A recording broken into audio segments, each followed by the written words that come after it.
Welcome back. Today, we'll pick up with part 2 of the Karluk's journey on the Canadian Arctic expedition. This part continues directly from part 1, and the story will continue with the journey of Captain Bartlett and the remaining crew as they try and traverse to Wrangel Island. In the unforgiving Arctic wilderness, the pursuit of survival was a constant battle. For Bartlett and his crew, the mission was clear. They needed to find a way to Wrangel Island. Bartlett would organize an advance party to try and locate the Anderson party and determine if they had ever actually set foot on the island. Not everybody in the group was still fit for this mission. Due to a knee injury, Mammon was ruled out, who had previously done the trek, and instead the responsibility to lead this advance party was given to the ship's steward, Ernest Chafe. Alongside him, two of the Inuit guys, Katakovic and Karluk, would join him. Chafe and his group ventured towards Harrowing Island, hoping to get closer to the missing party's last known location. They came within just 2 miles of the island before open water stopped them in their progress. Through their binoculars, they could see no sign of the Anderson party, leading Chafe to conclude that they had not made it to the island after all. With no sign of the Anderson party, Chafe and his group returned to Shipwreck Camp, their mission unsuccessful. Back at the camp, a group was also preparing to leave.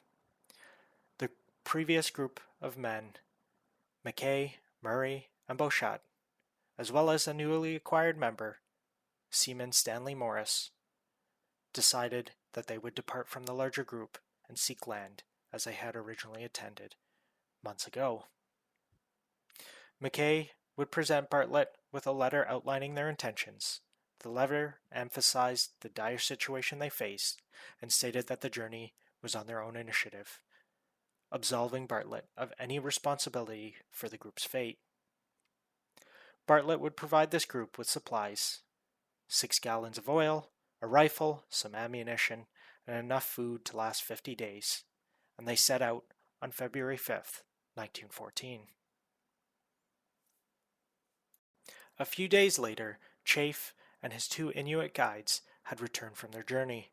They reported back that they had spotted McKay's party struggling across the ice. They had already lost their provisions and were shedding equipment to lighten their load.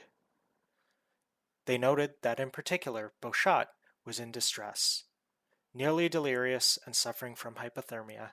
Despite their dire conditions, McKay's group refused any help and rejected Chafe's offer to return to the shipwreck camp. That was the last anyone would ever see of them. The only clue of their fate was a sailor's scarf later found buried in an ice floe. It was assumed that the group had either been crushed by the ice or had fallen through it. Bartlett now had to work to assemble his own party. With his extensive Arctic knowledge, he would take his group of 8 Karluk crew members, the 3 scientists, 5 Inuit, and they would prepare for their own journey. Bartlett would divide them into teams and send a few of these teams ahead of the larger group to lay down supply depots and blaze a trail through the treacherous ice. When he felt they were ready, he split them into 4 groups, and the long trek for Wrangel Island began. The journey began on February 19th, but what Bartlett and his men didn't know was that they were a distance away from Wrangel Island far greater than they had anticipated, double the length that they had estimated. The ice was treacherous, with dangerous cracks and broken ridges slowing their progress. By February 28th, all of the groups that Bartlett had divided had reunited and came together in front of a series of towering ridges, some of them as high as 100 feet, blocking their path. Bartlett sent McKinley, Hadley, and Chafe on a dangerous journey back to Shipwreck Camp to garner more supplies. As they waited, the group slowly chopped and cut their way through the ridges. After a week, McKinley's group returned with the supplies, but the group had only advanced 3 miles. Hadley, a seasoned Arctic traveler, claimed the ridges were the worst he had ever encountered in all his years. But despite the setbacks, Bartlett and his men pressed on. On March 12th, after weeks of struggle, the group had reached land. A long spit of sand stretching out from the northern shores of Wrangel Island. After months of grueling effort, Bartlett and his party had reached their destination, but the hardships endured on their journey would leave an indelible mark on all of them. The icy wilderness of the Arctic proved to be both harsh and unforgiving, a place where the lines between life and death were razor thin, and for Bartlett's group, their story was far from over. While they were no longer on the ice, Bartlett and his group were now stranded on the desolate Wrangel Island, unsure of their next move. Originally, Bartlett planned for the group to briefly rest on the island before continuing their journey to the Siberian coast. However, with several men injured and others weak and frostbitten, Bartlett had no choice but to change his plans. Recognizing that staying on the island was not an option, Bartlett had to make the difficult decision to leave the main group behind. He would travel with only one companion, Katakovic, the Inuit guide. Together, these two would embark on a perilous journey to find help. On March 18th, Bartlett and Katakovic set off with 7 dogs and provisions for 48 days, 30 days of food for their dogs, and they took an extended route around the southern shores of Wrangel Island, hoping to find any sign of the Anderson party or McKay's missing group. But after searching the island, they found nothing. With no sign of the missing men, the pair set their sights on Siberia. The journey was grueling. The ice would be treacherous, ever shifting and cracking, and they would lose precious time digging out their provisions covered by snowdrifts. The further they pushed forward, the more obstacles they faced. As they drew closer to the Siberian coast, Katakovic became increasingly anxious. He had heard troubling rumors that the Chukchi people of Siberia may not be friendly to the Alaskan Inuit. Fear would grip him, but Bartlett reassured him, pushing forward despite the mounting uncertainty. On April 4th, their perseverance paid off. They reached land near Cape Jakan, just west of Cape North on the Siberian coast. The telltale signs of sled marks in the snow indicated that they had found an inhabited area. Following the tracks, the pair would arrive at a small Chukchi village, and contrary to Katakovic's fears, the villagers were welcoming, offering shelter and food. On April 7th, the pair would set out for East Cape, but the weather was relentless. Blizzards, with hurricane-force winds and temperatures plunging below minus 50 degrees Celsius, made the journey even more grueling. Bartlett had never experienced such cold, yet despite the challenges, they pressed on. Along their route, they encountered several Chukchi villages. Bartlett, ever resourceful, traded a Colt revolver as well as a strong dog for help along the journey. Through it all, he was moved by the kindness of the people they met. Typical of the true humanity of these kindly people, Bartlett would later remark. On April 24th, after a staggering 37 days of travel, Bartlett and Katakovic finally arrived in Emmatown, a settlement just west of East Cape. In that time, they had covered over 800 kilometers, most of that on foot. In Emmatown, Bartlett met Baron Kleist, a distinguished Russian official. Kleist offered to take him to Emma Harbor, a week's journey away, where he could search for a ship to Alaska. Despite still recovering from exhaustion and a bout of tonsillitis, Bartlett accepted the offer. On May 10th, Bartlett would say his farewells to Katakovic, who would remain behind in Emma Town for the time being. And Bartlett would set off with the Baron, aim to reach Emma Harbor. Before leaving, they had heard rumors that a Captain Peterson was in the area. And when they arrived at Emma Harbor on May 16th, Peterson was sure to arrive in a whaling ship named the Herman. Without hesitation, Bartlett was taken on board, and they would set sail for Alaska. When they reached the waters off of Nome on May 24th, the ice prevented them from making landfall. They waited for 3 days before finally turning south and making landfall on St. Michael Island instead. At last, Bartlett was able to send a radio message to Ottawa, informing the Government of Canada of the Karluk's fate. He also began making inquiries about the United States revenue cutter named the Bear, a potential vessel for rescuing the stranded party. After their harrowing landfall at the icy spit on the north side of Wrangel Island, Captain Bartlett had left clear instructions for his stranded party. Set up camps around the island, hunt for food, and above all, stay prepared to maintain harmony. But despite his best intentions, things quickly began to fall apart. It did not take long for tensions to rise. The scarcity of food became the primary source of discord. With limited supplies from the shipwreck camp and the prolonged journey, rations were running dangerously low. Biscuits, pemmican, and even dog food were in short supply, and the weather wasn't helping. Hunting would be difficult until May or June. Despite efforts by Bartlett to separate any of the feuding men, disagreements would still arise. Before Bartlett's departure, along with the instructions, he would separate the survivors into 4 separate camps. This was to maximize their hunting area, but also separate any men that were having contention with one another. However, after a hunt, suspicion would set in when Hadley, one of the survivors, and an Inuit hunter, Karluk, returned from a seal hunt. Hadley was accused of hiding part of the catch for himself. Worse still, the pair was suspected of wasting the precious cooking oil that they had left. It wasn't long before the group's morale began to crumble. As hunger and frustration set in, the group's unity began to unravel.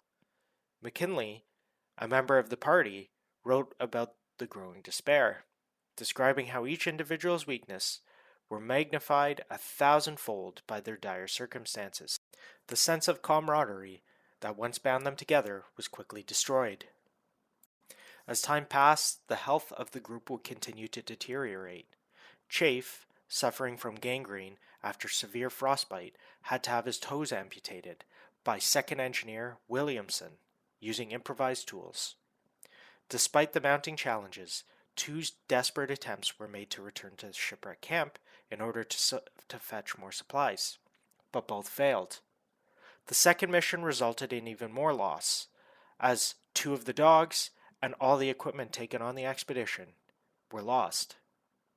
In a final attempt to locate the missing parties, McKinley and Monroe risked their lives traveling over the ice towards Herald Island, but they could get no closer than 15 miles, and with no signs of life, they would turn back. The health crisis amongst the men would deepen.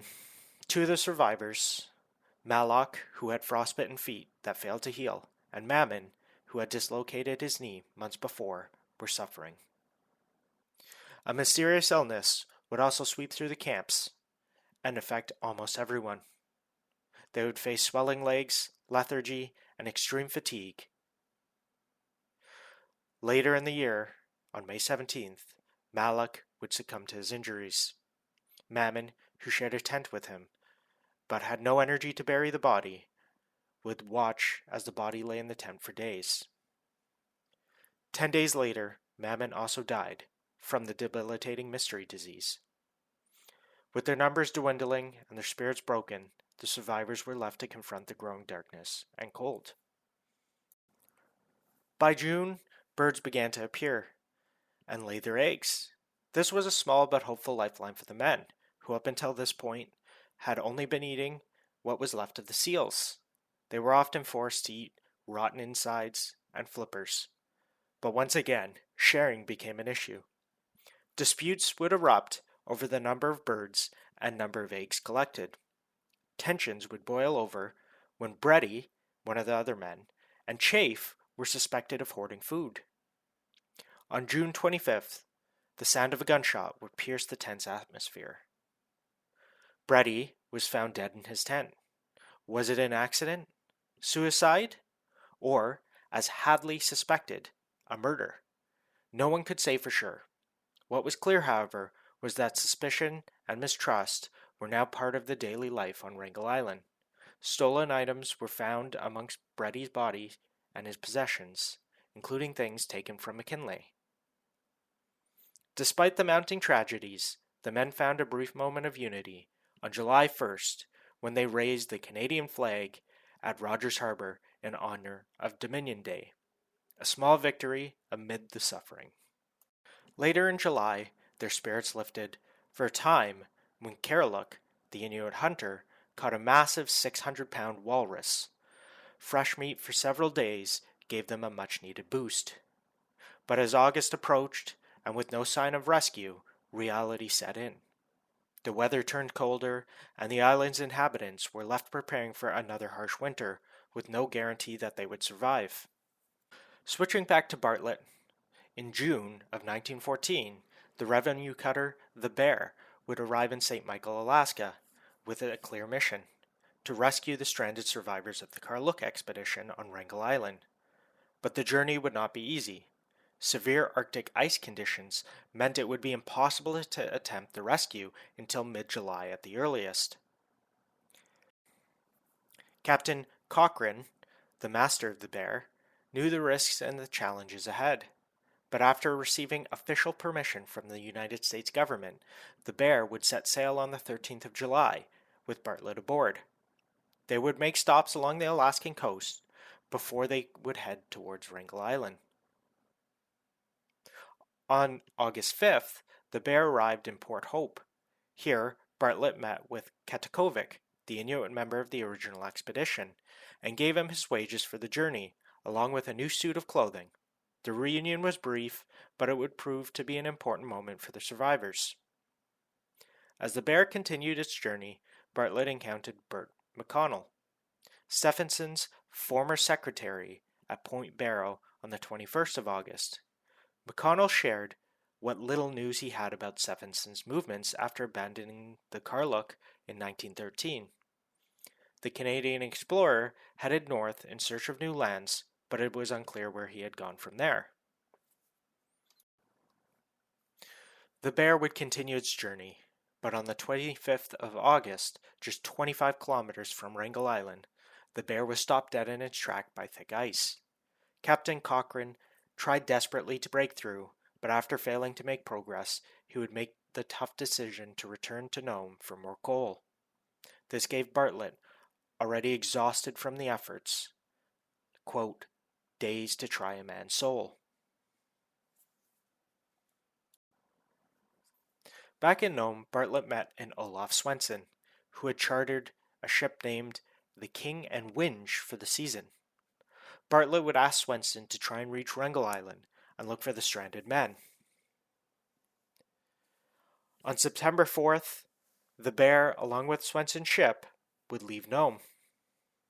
A few days later, on September 7th, the King and Winge would reach Wrangel Island.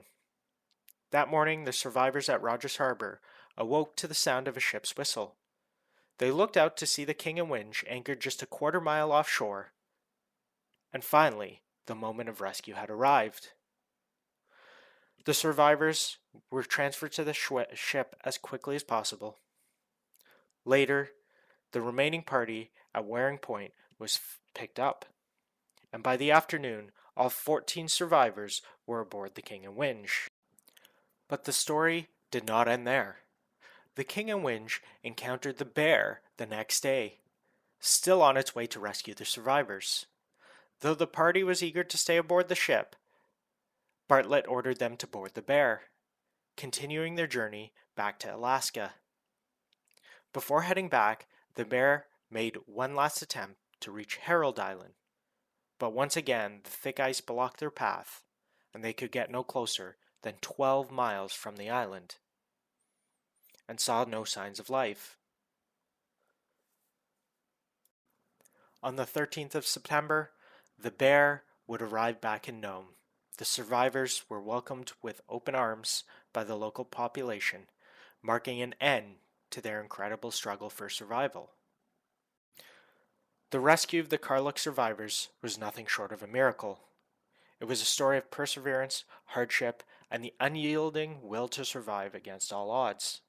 And as the survivors stepped onto solid ground, they were not just saved, but they were symbols of the human spirit's ability to endure even the most unforgiving environments.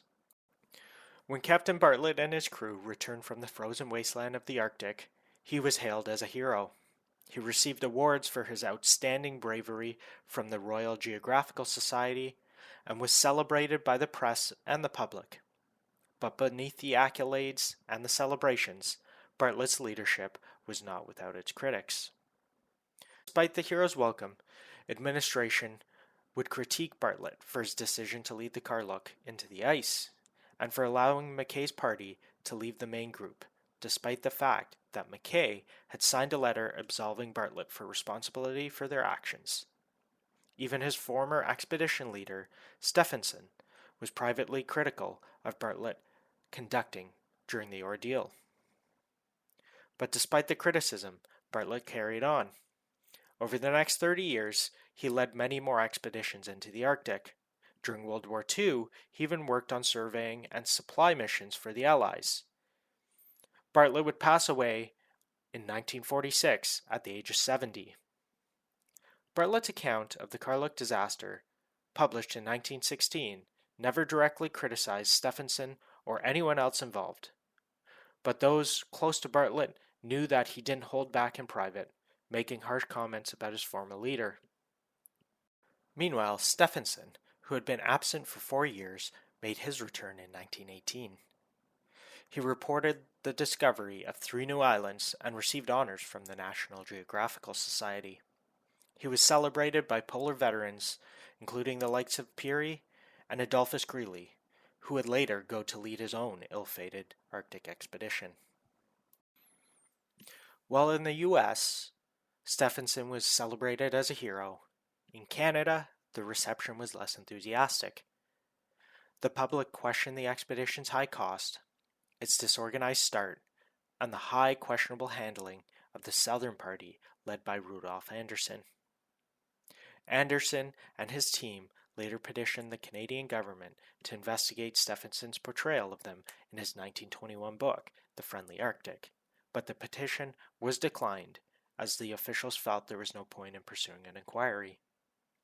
Stephenson's book, while admitting to some mistakes, largely deflected the blame of the Karluk's disaster. He acknowledged that taking the ship into the ice was a bold decision, but placed much of the blame on others, leaving many, like McKinley, feeling that Stephenson did not show proper remorse for the men lost in the expedition.